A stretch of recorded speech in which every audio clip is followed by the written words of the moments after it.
সুন্দরভাবে বাদামগুলো মিশিয়ে নেওয়া হয়েছে। বাদামটা কিন্তু মিশিয়ে নেওয়ার পর জাল দেওয়া যাবে না, তাহলে বাদামটা নরম হয়ে যাবে। এবার ঢেলে নেব। তেল মাখানো থালাটার মধ্যে আমি ঢেলে দিচ্ছি।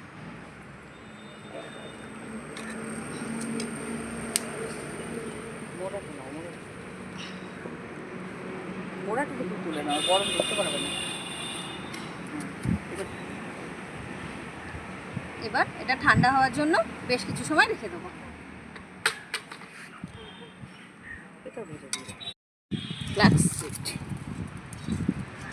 আমার একটা থালায় ধরেনি বলে আমি আরেকটা থালায় একটু দিয়ে দিয়েছি।